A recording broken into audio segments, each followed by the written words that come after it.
subscribe the channel and press the bell icon for latest updates. Philosophy honours নিয়ে যারা পড়ছো semester 5-এ semester 4 complete করার পর semester 5-এ উঠেছো, অথচ বুঝতে পারছো না যে কটা পেপার আছে এবং ডিএসসি পেপার কি বা ডিএসসি পেপারে কি নেব, হয়তো কনফিউশন রয়েছে, বুঝতে পারছো না। তো সেক্ষেত্রে তোমাদের সেই কনফিউশনটাকে দূর করার জন্য আজকে সেমিস্টার 5-এর পুরো সিলেবাসটা নিয়েই একবার আলোচনা করব। যদিও CC11 এবং CC12-এর সিলেবাস দেখবে আলাদা করে এক্সপ্লেন করে দেওয়া আছে। আজকে কিন্তু আমি পুরো সেমিস্টার 5-এ যে তোমরা 400 নম্বরের অনার্স পেপার পরীক্ষা দেবে সেই 400 নাম্বার নিয়েই আমি আলোচনা করব। প্রথমেই দেখো রয়েছে CC11। CC11-এ কী আছে? CC11 হচ্ছে তর্ক সংগ্রহ। তোমরা এখনও পর্যন্ত তর্ক সংগ্রহ পড়োনি, এখনও পর্যন্ত 11-12-এও পড়োনি, অনার্স লেভেলেও এখনও পর্যন্ত তর্ক সংগ্রহ পড়োনি। মাথায় রাখবে এই পেপারটা যখন পড়বে এখানে কিন্তু বই মাস্ট, শুধুমাত্র নোটস পড়লে কিন্তু কোনোভাবেই হবে না। এই পেপারটাতে রীতিমতো বই ভালোভাবে পড়াশোনা করলে তবেই তুমি কিন্তু একটা নাম্বার পেতে পারবে। এখানে কতগুলো পার্ট আছে দেখবে, সেগুলো তোমরা যখন CC11-এর সিলেবাসটা দেখবে তখন ওখানে দেখবে আমি বুঝিয়ে দিয়েছি। তো আমরা তো প্রত্যেকেই জানি যে ন্যায় মতে প্রমাণ 4টি, এখানে একটা ইন্ট্রোডাক্টরি পার্ট তো রয়েছে, তার সাথে প্রথমেই তোমার এর সাথে থাকবে প্রত্যক্ষর পোর্শনটা কিন্তু তোমাদের এখানে রয়েছে। CC11 তো তোমার কোর পেপার, কাজে এটা তো তোমাকে পড়তেই হবে। এর জন্য বই হচ্ছে তোমার রয়েছে নারায়ণচন্দ্র গোস্বামীর বই অবশ্যই পড়বে তর্ক সংগ্রহে। দেখো বাংলাতে প্রথমেই রয়েছে নারায়ণচন্দ্র গোস্বামীও পড়তে পারো বা ইন্দিরা মুখোপাধ্যায়। কলেজ যেটা সাজেস্ট করবে চেষ্টা করবে সেই বইটাই কেনার। নেক্সট রয়েছে CC12 হচ্ছে এথিক্স হচ্ছে 3টে পার্ট হয়, Indian ethics, western ethics and practical ethics. অনেক পার্ট হয়, তার মধ্যে এগুলো হচ্ছে মেন পার্ট। তো এখানে ইন্ডিয়ান এথিক্স তোমরা পড়বে।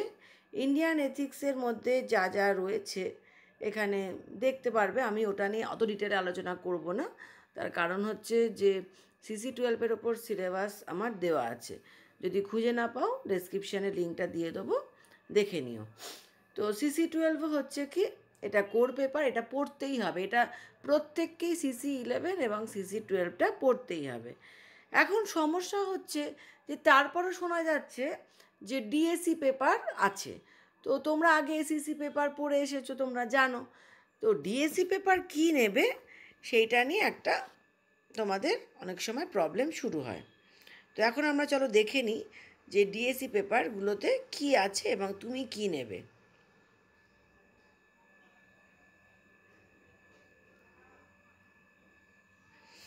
এখানে দেখো CC12-এর ওপরে খুব ভালো বই, সোমনাথ চক্রবর্তীর বই কিনতে পারো, আবার দীক্ষিত গুপ্তের বইও কিনতে পারো। এই দুটো বই খুবই ভালো, যদি কলেজেও এই দুটো বই বলে তাহলে অবশ্যই একটা বই কিনতে পারো।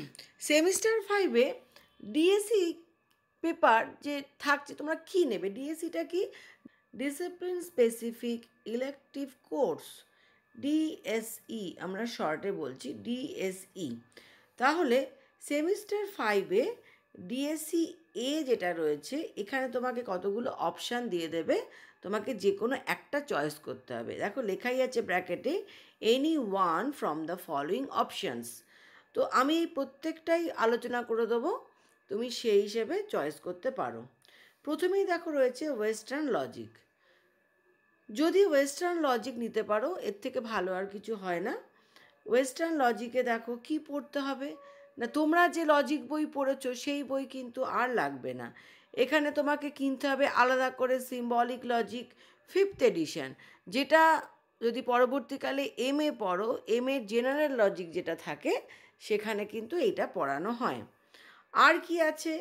জেফ্রি লজিক আছে, ফর্মাল লজিক, আর রয়েছে কোয়াইনের মেথড অফ লজিক, আর রয়েছে প্যাট্রিক সুপিসের ইন্ট্রোডাকশন টু লজিক। তো এইখানে যে সিম্বলিক 1 নম্বরে যে সিম্বলিক লজিক রয়েছে 5th এডিশন, এখানে তোমাকে যে পোর্শনটুকু করতে হবে, একটা বড় বইয়ের মধ্যে সবটা পড়তে হবে না, যে পোর্শনটুকু শুধুমাত্র পড়তে হবে সেটা এখানে দেওয়াই আছে। দেখো 3.4, 5, 6, 7, 8। তো এই পোর্শনটুকু করলেই হয়ে যাবে। এর ওপরে কিছু কিছু ভিডিও দেওয়া আছে, সবটা নেই, অনেকটাই দেওয়া আছে, দেখে নিও। আর তারপরে তোমার কিছু নোটসও থাকবে, শুধুমাত্র লজিক নয়। আবার ধরো প্যাট্রিক সুপিস যেটা রয়েছে, এখানে কিন্তু সেট থিওরি রয়েছে।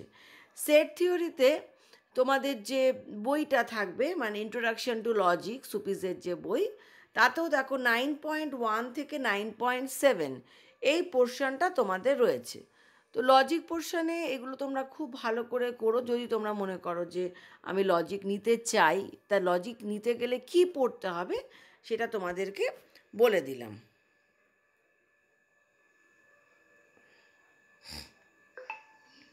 এখানে কিছু বাংলা বইয়ের নাম রয়েছে, আমি বাংলা বই কিছুই বলবো না, তার কারণ হচ্ছে ইংলিশ বই লাগবেই।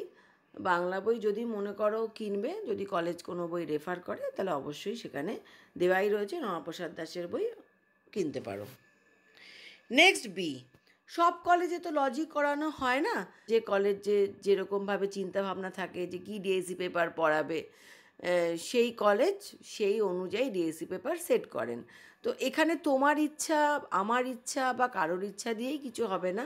প্রত্যেকটা কলেজে নিজস্ব কিছু নিয়ম আছে, সেই নিয়ম অনুযায়ী তারা ডিএসসি পেপারগুলোকে সিলেক্ট করে দেন। তো এখানেও তাই, যে যে যে স্টুডেন্টরা তোমরা আজকে ভিডিও দেখছো, তোমরা এখানে যে অপশানগুলো আমি বলে দিচ্ছি, যে কোনো একটা নিতে হবে। এবারে তোমার কলেজে যেটা তোমাকে রেফার করবে, তোমাকে সেটাই নিতে হবে। বিতে কী আছে? বিতে হচ্ছে নর্মেটিভ অ্যান্ড মেটা এথিক্স। তো এটা হচ্ছে এথিক্স, মানে এথিক্স বলতে নীতিবিদ্যার যে বই আছে, সেই নীতিবিদ্যার নোটস, পুরোটাই নোটস পড়তে হবে। এখানে এথিক্সের ওপরে কিছু কিছু টপিক দেওয়া আছে, দেখো। তো সেই টপিক অনুযায়ী তোমরা পড়াশুনো করবে। এটা খুবই ইজি, জাস্ট নোটসের একটা পেপার। এবং এখানেও দেখো নীতিবিদ্যার ওপরে দীক্ষিত গুপ্তের বই রয়েছে, সোমনাথ চক্রবর্তীরও বই রয়েছে, তোমরা যে কোনো একটা বই কিনতে পারো। সিতে রয়েছে philosophy of language.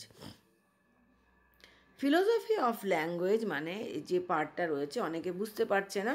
Philosophy of language, এইখানে ইন্ডিয়ান দেখো ব্র্যাকেটে লেখা আছে, ওয়েস্টার্ন না, ইন্ডিয়ান লেখা আছে, তার মানে এটা হচ্ছে তর্ক সংগ্রহ। তোমরা যে তর্ক সংগ্রহ বইটা কিনেছো CC 11-এর জন্য, সেই একই বই দিয়েই কিন্তু তোমার এই ফিলোসফি ল্যাঙ্গুয়েজ যদি নাও, তাহলে ওই সেম বই দিয়েই তোমার হয়ে যাবে, আলাদা করে কোনো বই কেনার প্রয়োজন হবে না। এখানে যেগুলো রয়েছে, এখানে দেখো রয়েছে পদ আছে, লক্ষণা আছে, শাব্দবোধ রয়েছে, অন্বিতা বিধান, অভিধান্বয় বিধান। এইটাও খুব নোটস, খুব কম, খুবই কম, ছোট্ট সিলেবাস। যদি যে কোনো একটা চয়েস করতে পারো, মেটা এথিক্স নিতে পারো বা ফিলোসফি অফ ল্যাঙ্গুয়েজও নিতে পারো। আর যদি কারোর লজিক খুব ভালো লাগে, লজিক করতে পছন্দ করো, তাহলে অবশ্যই লজিক নেবে। তাহলে 3টে অপশান ছিল, 3টে অপশানের মধ্যে যে যেটা খুশি নিতে পারো, যে কোনো একটাই নিতে হবে। এখানে দেখো যে বাংলা বই আছে, বই তো তোমাদের অলরেডি কেনা হয়ে গেছে, নারায়ণচন্দ্র গোস্বামী, ইন্দিরা মুখোপাধ্যায়ের বই, একই বই। কাজেই CC 11-এর জন্য যে কিনেছো, আলাদা করে আর বই কেনার কোনো প্রয়োজন নেই। এইবার দেখো ডিএসসি বি রয়েছে, তা এখান থেকেও তোমাকে আর একটা চয়েস করতে হবে। তাহলে এখানেও দেখতে হবে যে কি কি আছে, কিসের মধ্যে থেকে আমি একটা চয়েস করব। এখানে দেখো প্রথমে এতে রয়েছে an enquiry concerning human understanding. হিউমের একটা পেপার এখানে। তো হিউমের এখানে যে রয়েছে 1 to 12 যে চ্যাপ্টার রয়েছে, সেই অনুযায়ী তোমাদেরকে এটা পড়তে হবে। এটা খুবই ভালো, আমি ভীষণভাবে সাজেস্ট করি যে হিউম নাও, তার কারণ হিউমের খুব ভালো বইও রয়েছে, আর পড়তেও ভালো লাগবে। যদি মনে করো তাহলে হিউম নিতে পারো, পুরোটাই নোটস। এখানে দেখো বাংলার বই দেওয়াই রয়েছে, যেটা হোক একটা বাংলা বই কিনে নিতে পারো, কোনো অসুবিধা নেই। নেক্সট রয়েছে the problem of philosophy, Russell. তো রাসেলের ওপর এখানে যে কটা চ্যাপ্টার রয়েছে, 12টা চ্যাপ্টার রয়েছে। এটাও তোমরা নিতে পারো, তবে আমি বলবো হিউম নিতে সবসময়। হিউমটা অনেক সহজবোধ্য হবে এবং বইও আছে আর পড়তেও সুবিধা হবে। তো যদি এটা নিতে চাও প্রবলেম অফ ফিলসফি মানে রাসেল এমনি তুলনামূলক সোজা, খারাপ লাগবে না, একটাই বই আছে, এটাও পুরো নোটস, এখানে কোনো লজিকের ব্যাপার নেই। এখানে দেখো যে বাংলা বই রয়েছে, এখানে সুশীল কুমার চক্রবর্তীর বইটা ভালো, দেবিকা সাহার বইটা আমার এখনও দেখা হয়নি, ঠিক বলতে পারছি না। সুশীল কুমার চক্রবর্তী বই কিনলে কিনতে পারো। বারবারই বলে দিচ্ছি, বইয়ের ক্ষেত্রে ফার্স্ট প্রায়োরিটি কলেজ যে বই সাজেস্ট করবে তোমরা সবসময় চেষ্টা করবে সেই বইটাই কেনার। নেক্সট সিতে রয়েছে বেদান্ত সার। আমি বেদান্ত সার যেটা রয়েছে এখানে পুরোটাই নোটস রয়েছে বেদান্ত সারে। তো যদি হিউম পেয়ে যাও এবং রাসেল পেয়ে যাও তাহলে বেদান্ত সার নাও নিতে পারো, একটু তুলনামূলক একটু কঠিন বেদান্ত সার।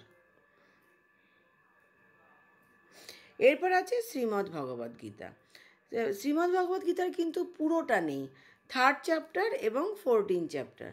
তো 3rd চ্যাপ্টার এবং 14 চ্যাপ্টার এই দুটো চ্যাপ্টারই তোমাদের সিলেবাসে আছে এবং এই দুটো চ্যাপ্টারই তোমাদের পড়তে হবে। এর উপরে অনেক অনেক বই আছে। আর শ্রীমদ্ ভগবদ্ গীতা অনেক কলেজেই পড়ানো হয়। এবার চয়েস তো থাকে, যদি মনে করো যে হ্যাঁ আমার ভালো লাগে তাহলে অবশ্যই কিনবে। এখানে দেখো বই রয়েছে বাংলা বই, যেগুলো দেওয়াই আছে নামগুলো: মধুসূদন সরস্বতী, অতুলচন্দ্র সেন, জগদীশচন্দ্র ঘোষ। যেটা খুশি তুমি একটা বাংলা বই কিনতে পারো, কোনো অসুবিধা নেই। তো সেমিস্টার 5-এ তাহলে তোমরা দেখতেই পেলে যে তোমাদের টোটাল ওভারঅল যে সিলেবাস তাতে তোমাদের কি আছে এবং ডিএসসি পেপার কোনটা তোমরা নেবে সেটাও মোটামুটি একটা আলোচনা করে দিলাম যাতে তোমাদের সুবিধা হয়।